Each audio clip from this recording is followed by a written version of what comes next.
பதும் நிசம்கா. அதாவது இந்த பேர்லேயே ஒரு செம்ம பவர் இருக்குது.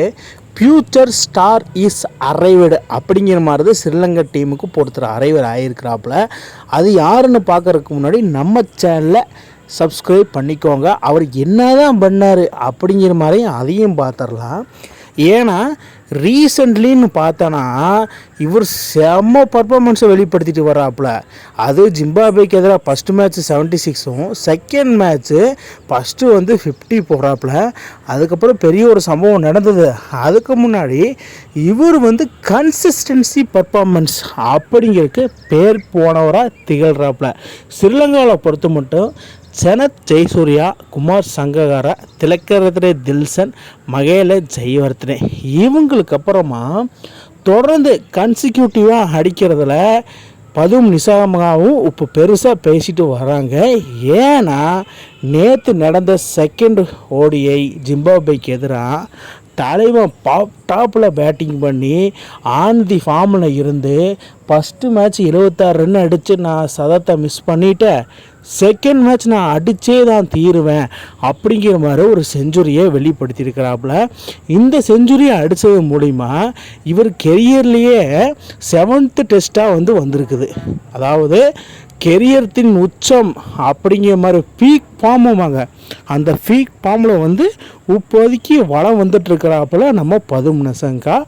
என்ன மாதிரி ஒரு பேட்ஸ்மேன். அதாவது ஒரு காலத்தில் திலக்கரத்னே தில்ஷன், சனத் ஜெயசூர்யா இவங்கெல்லாம் ஓப்பனரு.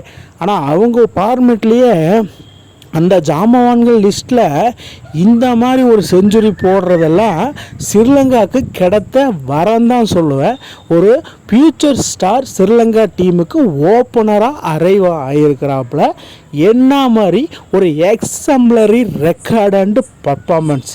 இதே மாதிரி தான் பர்ஃபார்மன்ஸ் தொடர்ந்து பண்ணிட்டு வரணும் அந்த ஸ்ரீலங்கா கிரிக்கெட் போர்டு நினைப்பாங்க. பதும் நிசாங்கா பொறுத்த மட்டும் அந்த மாதிரி ஒரு பர்ஃபார்மன்ஸை நேற்று வெளிப்படுத்திட்டாப்புல.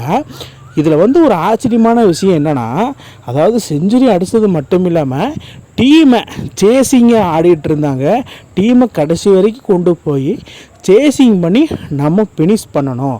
அதாவது 100 அடித்தா இன்னும் நம்மளோட எஃபர்ட் முடியல, டீமுக்காக இன்னும் முழு எஃபர்ட்டை போட்டே ஆகணும், ஃபுல் சப்போர்ட் பண்ணணும் அப்படிங்கிற மாதிரி 100 அடித்தது மட்டும் இல்லாமல் 122 ரன்னை அடித்து நாட் அவுட் பேட்ஸ்மேனை வெளியே போயிருக்கிறாப்ப டீமையும் சேசிங்கில் ஜெயிக்க வச்சிட்டாரு.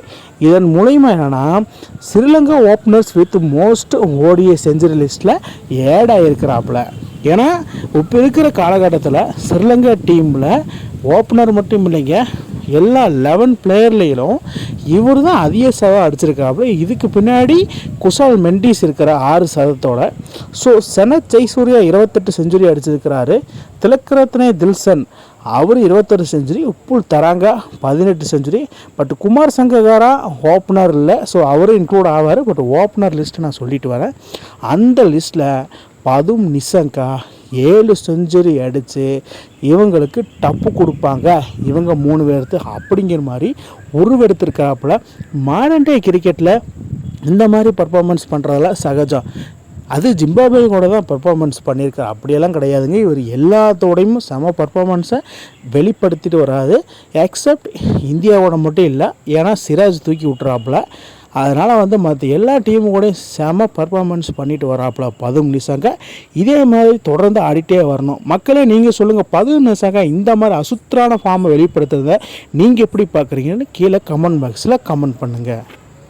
இந்த மாதிரி இன்ட்ரெஸ்டிங் கிரிக்கெட் வீடியோவை தெரிஞ்சுக்க நம்ம சேனலை சப்ஸ்கிரைப் பண்ணுங்கள், லைக் அண்ட் கமெண்ட் பண்ணுங்கள்.